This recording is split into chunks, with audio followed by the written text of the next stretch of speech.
10th class Telugu text book నుంచి, అదేవిధంగా old text book నుంచి ఫస్ట్ లెసన్స్ ఈరోజు మనం ప్రాక్టీస్ బిట్స్ చేస్తున్నాం. ఓల్డ్ టెక్స్ట్ బుక్ నుంచి మాతృభావన అనే లెసన్, న్యూ టెక్స్ట్ బుక్ నుంచి ప్రత్యక్ష దైవాలు అనే లెసన్. ఇన్ కేసు మీరు చదవకుండా ఇది చూస్తుండే కదా, ఒక 10 minutes వీడియో స్టాప్ చేసి వెళ్ళి ఒకసారి కంప్లీట్గా ఈ 2 లెసన్స్ రివిజన్ చేసుకొని వచ్చి ఎగ్జామ్ అటెండ్ అవ్వండి. క్లియర్? సో ఒక ట్రిక్ చెప్తా, అది మైండ్లో పెట్టుకోండి. ఎక్కడ వస్తుందో మీరే ఐడెంటిఫై చేయండి. ఒక చాక్ తీసుకొని కళ్ళల్లో పొడుస్తా అంటున్నా నేను. ఒక చాక్ తీసుకొని కళ్ళల్లో పొడుస్తా. ఈ ట్రిక్ ఎక్కడ యూజ్ చేయాలో చెప్తా. సో స్టార్ట్ చేద్దామా? ప్రత్యక్ష దైవాలు అనే లెసన్లో ఉన్న ఇతివృత్తం ఏంటి అంటే, పేరెంట్స్ గురించి చెప్పారు కాబట్టి తల్లిదండ్రుల సేవ. క్లియర్? నెక్స్ట్, ఇతిహాసం ప్రక్రియ గల పాఠం. ఇతిహాసం అనేది ఆ వర్డే ప్రక్రియ ఉందంట. ఏ లెసన్లో? ప్రత్యక్ష దైవాల్లో. నెక్స్ట్, వీరి రచనా శైలి సూక్తి వైచిత్రి అన్నాడు. ఆన్సర్ ఎర్రన. ఇది ఎలా గుర్తుపెట్టుకుంటారంటే, ఎర్రగా ఉంది సూక్తి అనే అమ్మాయి ఎర్రగా ఉందని గుర్తుపెట్టుకోండి. క్లియర్? ఒక కాలంలో ఒక రాజవంశానికి, ఒక జాతికి సంబంధించిన చారిత్రక కళ బృహద్రచన అంటే ఏంటి? ఇతిహాసం. ఇతిహాసం అంటే మనకు డెఫినేషన్ తెలియదు కదా చాలామందికి. ఈ డెఫినేషన్ ఇక్కడ వచ్చింది చూడండి. ఒక పర్టికులర్ టైం, అది ఏ టైం అయినా కావచ్చు, చరిత్రకు సంబంధించి ఒక టైం తీసుకొని, లేదంటే ఒకరు పరిపాలించిన ఒక రాజు గురించి తీసుకొని, లేదంటే ఒక జాతి అంటే పూర్వకాలంలో ఇప్పుడు చాలామంది చూస్తున్నారు, కోయ జాతి, ఆ జాతి, ఈ జాతి అంటారు కదా. సో అది ఒక జాతికి సంబంధించింది మొత్తం చారిత్రక అంశం గల బృహద్ రచన అంటారంటే, రచన అంటే రాయడం, బృహత్ అంటే మల్టిపుల్ అని అర్థం. ప్రతి అంశాన్ని వాళ్ళు రాస్తారు. దాన్ని ఏమంటారంటే ఇతిహాసం అంటారు. అరణ్యవాసంలో ఉన్న ధర్మరాజు మార్కండేయ మహర్షి వీరిగాథను చెప్తాడు. అంటే ఆన్సర్ ఏంటిది? కౌశికుడు. సో మనకు వచ్చేసి ఇక్కడ చూడండి, కౌశికుడు అనే వ్యక్తి కూడా మనకి ఇంపార్టెంటే. ఫలం పదానికి నానార్థాలు. నానా అంటే అర్థాలు. ఫలం అంటే యూస్ఫుల్, ప్రయోజనంగా ఉండడం. అదేవిధంగా సంతానం అని కూడా వస్తుంది. సో కొంచెం డిఫరెంట్గా ఉంది. ఫలం అంటే ఫ్రూట్ అనే మనం అనుకుంటాం, బట్ తెలుగులో మాత్రం ప్రయోజనమైన వ్యక్తి, సంతానము అనే అర్థం వస్తుంది అనమాట. ధర్మానికి వ్యుత్పత్తార్థం. విశ్వంను ధరించినది అంటే పుణ్యం. ఇక్కడ ఇన్ని ఉంటే మరి ఇదే ఎందుకు ధర్మానికి వచ్చిందంటే, ఇక్కడ చూడండి పుణ్యం అని వచ్చింది, అది గుర్తుపెట్టుకోండి. ఇవి కూడా బ్రాకెట్లు ఉన్నాయి. ఈ వర్డ్స్ కూడా ఇంపార్టెంటే మనకి. పుత్రుడు అనే పదానికి వికృతి పదం. ఇది ఎస్యూటి వాళ్ళకి లేదు, బట్ ఎస్సీ వాళ్ళకు ఉంది. బొట్టె అనేది చాలా డిఫరెంట్గా ఉంది చూడండి. పుత్రునికి బొట్టెకి ఏమన్నా సంబంధం ఉండే? బిడ్డడు అంటే ఉంది అనుకో, పుట్టినవాడు యథ. సో ఈ 3 పదాలు చూడండి, పుట్టినవాడు, బిడ్డడు అన్న, పుత్రుడు అనే వస్తుంది, ఏదన్నా సంథింగ్ కుమారుడు వస్తాడు. ఇక్కడ వికృతి అన్నాడు అంటే పుత్రుడు అనే పదానికి సమానార్థం ఉన్న పదాలన్నీ కొట్టేస్తే ఆటోమేటిక్గా మనకు మిగిలింది ఏంటి? బొట్టె అనేది. వేల్పుల అనగా, వేల్పుల ప్లస్ అనగా కదా. సో ఇది వచ్చేసి ఉత్వసంధి. ఇది ఎలా గుర్తుపెట్టుకుంటుండే, మేఘము ఉత్తిత్తిగానే ఉంది అని గుర్తుపెట్టుకోండి. మేఘం వేల్పుల అనగా ఉంది కదా, ఆ ఘానే ఏమవుతుందంట? ఉత్తది అని గుర్తుపెట్టుకోండి. గా ఉత్తది అని గుర్తుపెట్టుకోండి. వేల్పుల అనగా. త్రికములు అనే ఏ అక్షరాన్ని పిలుస్తారు? ఆని, ఈని, ఏని. ఇక్కడ చూడండి మూడిటలు ఏమొస్తుంటే దీర్ఘాలు వస్తాయి, అది గుర్తుపెట్టుకోండి. సనాతనమైన ధర్మం. మనకు సనాతన ధర్మం అనేది ఎక్కువ వర్డ్ వింటుంటున్నాం కదా ఈ మధ్య. దాని విగ్రహ వాక్యం ఏంటి అన్నాడు. సనాతనమైన ధర్మం యొక్క విగ్రహ వాక్యం ఇచ్చాడు కదా. సో అది దేని కిందికి వస్తుంది అంటే, కర్మధారయ సమాసంలోని విశేషణ పూర్వపదం. సో ఇక్కడ విశేషణం అన్నాడు. సనాతనమైన ధర్మం యొక్క విశేషణం ఫస్ట్ పూర్వపదం అన్నాడు. ఇక్కడ ఆ పదమే వస్తుంది. పూర్వం అంటే ఫస్ట్ పదాన్ని ఏమన్నారు? పూర్వపదం అంటారు. రెండోదాన్ని పరపదం అంటారు కదా. సో పూర్వపదం, విశేషణ, పూర్వపద, కర్మధారయం. ఆ విశేషం అనేది ఫస్ట్ ప్లేస్లో ఉంది కాబట్టి దాన్ని ఏమన్నారు అంటే, ఆ స్పెషాలిటీ అనేది, దాని క్యారెక్టర్ అనేది ఫస్ట్లోనే మనకు ఎగ్జిబిట్ అవుతుంది. సో దాన్నేమన్నాడు, సనాతనమైన ధర్మం అనేది ఫస్ట్ ఉంది కాబట్టి పూర్వపదాన్ని వచ్చింది. ఏముంది ఇది స్పెషాలిటీ కాబట్టి విశేషణ పూర్వపద కర్మధారయ సమాస. ఇది అలంకారాల్లో ఇది ఇంపార్టెంట్. ఇది చూడండి, ఇంత నీకు వగచి వగచి ఇవన్నీ చదువుతున్నాం కదా, లాస్ట్లో చూడండి శోకవహ్ని నార్పవయ్య అని ఉంది కదా, దీన్ని డివైడ్ చేసుకోండి. శోకం అంటే ఏంటిది, దుఃఖం అని కదా, బాధ అని, సాడ్నెస్. వహ్ని అంటే ఫైర్ అని, అగ్ని అని అర్థం కదా. సో ఇక్కడ దుఃఖాన్ని దేంతో పోలుస్తుండో, అగ్నితో పోలుస్తుండు కాబట్టి సో ఇక్కడ డిఫరెన్స్ అనేది ఉంది. శోకవహ్ని అనేది ఒకే వర్డ్, బట్ అది వచ్చేసి డిఫరెంట్గా ఉంది, భేదం అనేది ఉంది. ఉపమానం ఉపమానానికి రెండింటికి అభేదం ఉంది కదా, రూపకలంకారం డెఫినేషన్. సో అందుకే దీన్ని ఏమన్నారు, రూపకలంకారం. దుఃఖాన్ని అగ్నితో పోల్చింది కాబట్టి రూపకలంకారం. ప్రభుత్వం రైతులపై దయావర్షం కురిపించింది. సో ఇక్కడ దయని దేంతో పోల్చిండు, వర్షంతో పోల్చిండు కాబట్టి ఇది కూడా రూపకలంకారం. ఒక సూర్యగణం, 2 ఇంద్రగణాలు, మరలా 2 సూర్యగణాలు వచ్చి ఛందస్సు ఏంటిది, తేటగీతి. ఇక్కడ తేటగా ఉంటే ఫస్ట్ ఎవరో కానొస్తారంట, సూర్యుడు కానొస్తాడు, తర్వాత ఇంద్రుడు కానొస్తాడు. ఇంద్రుడు అంటే చందమామలు, 2 చందమామలు కానొస్తాయంట. ఈ 2 కానిచ్చిన తర్వాత మళ్ళీ ఏం జరుగుతుందంటే, మళ్ళీ 2 సూర్యులు కనిపిస్తారంట. మరి చంద్రులు 2 కానొస్తే నేను ఊరుకుంటాను అని సూర్యుడు ఏం చేస్తాడంట, మళ్ళీ 2 సూర్యులను చూపిస్తాడంట. ఎవరికి, తేట అనే అమ్మాయికి, లేదంటే గీతిక అనే అమ్మాయికి, తేట గీతి అనే అమ్మాయికి అని గుర్తుపెట్టుకోండి. జాతీయ తల్లిదండ్రుల దినోత్సవం ఎప్పుడు జరుపుకుంటారంటే ప్రతి సంవత్సరం జూలై చివరి ఆదివారం. అది డేట్తో సంబంధం లేదు. జూలై చివరి ఆదివారము ఏ రోజైతే వస్తుందో ఆ రోజు మనకు జాతీయ తల్లిదండ్రుల దినోత్సవం. అంటే నేషనల్కి సంబంధించింది, ఇంటర్నేషనల్ కాదు, గుర్తుపెట్టుకోండి. నెక్స్ట్, మన కళారూపాల్లో ప్రాచీనమైంది. ప్రాచీనం అంటే యక్షగానం అన్నారు. ఇది ఏ విధంగా గుర్తుపెట్టుకోవాలంటే, ఇక్కడ పులి వేషాలు, బుర్ర కథ, తోలుబొమ్మలాట, ఎన్ని పేర్లు వింటాం కదా, బట్ మనం వినని పేరు ఏంటిదంటే యక్షగానం అనే పేరు మనం వినిండం మోస్ట్లీ. సో ఇదే గుర్తుపెట్టుకోండి. యక్ష శబ్దానికి తెలుగులో మీనింగ్ ఏంటి అంటే జక్కులు అనే అర్థం. జక్కులు అనేది అయితే వినింటారు. సో ఈ జక్కులు అంటే యక్షగానానికి సంబంధించిన వాళ్ళు, యక్షగానం చేసే వాళ్ళని జక్కులు అంటారు కానీ గుర్తుపెట్టుకోండి. మోదకొండమ్మ జాతర ప్రతి సంవత్సరం ఏ నెలలో జరుపుకుంటారు, మోదకొండమ్మ మే నెల. సో మోమో మే అని గుర్తుపెట్టుకోండి. రాష్ట్ర ప్రభుత్వం ఎప్పుడంటే 2014 ఎప్పుడైతే తెలంగాణ నుంచి తెలంగాణ అది సపరేట్ అయ్యాయి. ఏ సంవత్సరంలో అయితే సపరేట్ అయ్యాయి తెలంగాణ ఆంధ్రప్రదేశ్, ఆ సంవత్సరం మోదకొండమ్మ జాతరను గుర్తించిందని ఈజీగా గుర్తుపెట్టుకోవచ్చు. ఈ లోకంలో ధర్మాత్ముడైన గృహస్థుడు ఎవరిని పూజిస్తాడంటే తల్లి, తండ్రి, గురువు, అగ్నిని, అదేవిధంగా ఆత్మను అని గుర్తుపెట్టుకోండి. ఇక్కడ తల్లి, తండ్రి, గురువు వచ్చేసి బాగా ఈ 2 డిఫరెంట్గా ఉన్నాయి కాబట్టి ఈ 2 ఉన్న పదాలు కూడా మనకు ఈజీగా గుర్తుపెట్టుకుంటుంది. ఎంతయో వృద్ధులై తమకు నీ ఒక 2 తెప్పగాను. ఈ పద్యం యొక్క డాష్ తర్వాత వచ్చి నెక్స్ట్ లైన్ అన్నాడు. తర్వాత ఇక్కడ చూడండి తెప్ప ఉంది కదా, తర్వాతనే దా పదంతోనే ఇక్కడ అది గుర్తుపెట్టుకోండి.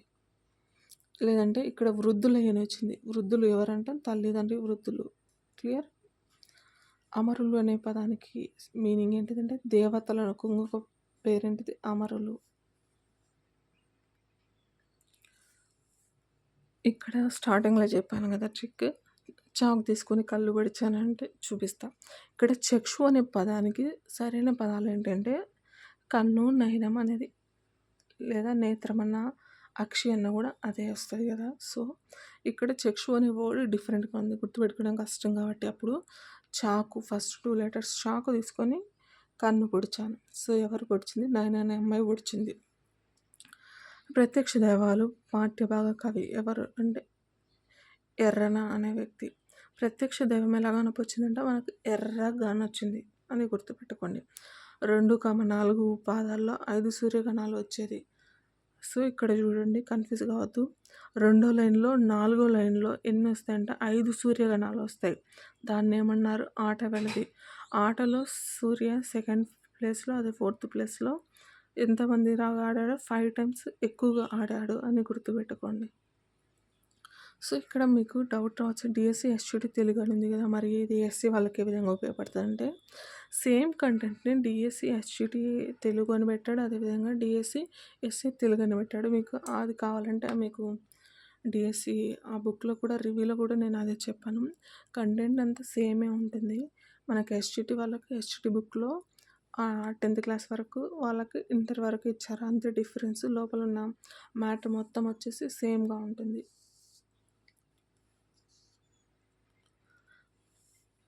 సో, నెక్స్ట్ లెసన్ వచ్చేసి మాతృభవన old lesson.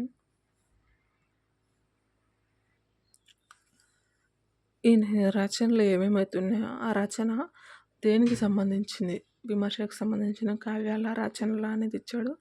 So, first question వచ్చేసి ఈ విధంగా మల్టిపుల్ చాయిస్ అనమాట. సో, ఆన్సర్ ఆల్రెడీ నేను రివిజన్ చేసేసాను. సో, చూడండి, శ్రీ శివభారతం అనేది చారిత్రక కావ్యం.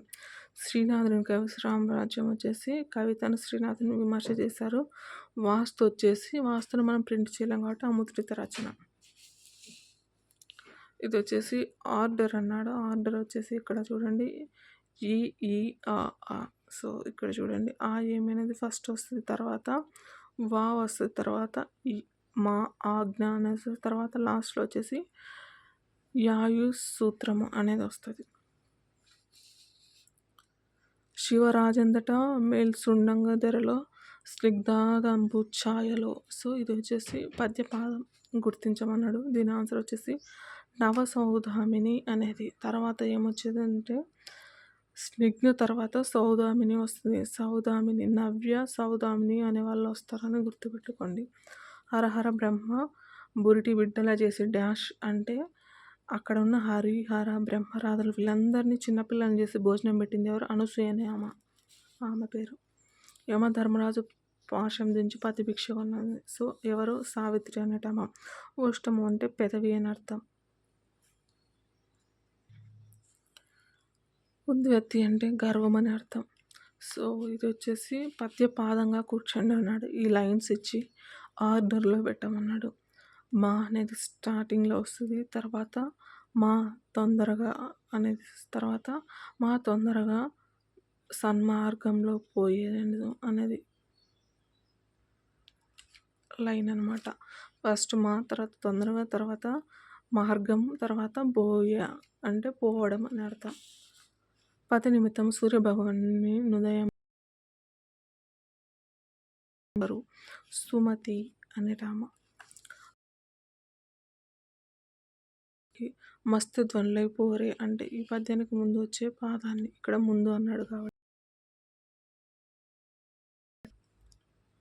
అన జ్యోతుల నీ ప్రతి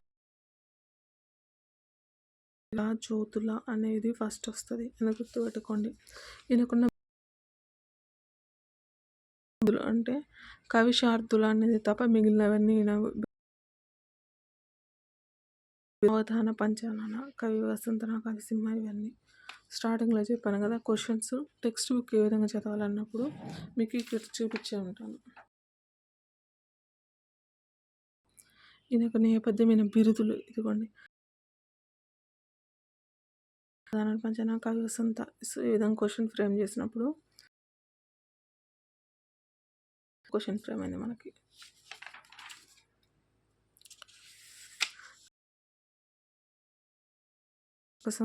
సంస్కృతి అమలపతి దేవతాత్వ డాష్ ఖాళీల సరిపోయే పదం అమలపతి అంటే ఎంత భాగ్యం కలిగింది అని అంటాం కదా ఎప్పుడైనా. ఆ భాగ్యం అనేది ఎక్కడ వచ్చింది? వాళ్ళ పతి గురించి చెప్పేటప్పుడు ఆ భాగ్యం అని వచ్చింది. భాగ్యంలోను నోసి అని గుర్తుపెట్టుకుని. నీ కనులేంది డ్యాన్స్ ఆరంభని ఖాళీలో సరిపోయింది. నీ కనులేంది దాల్మి. సో, అందులో ఉన్న ఏముందంటే దాల్మి అనేది గుర్తుపెట్టుకోండి. కన్నుల్లో దాల్మి ఉంది అని గుర్తుపెట్టుకోండి.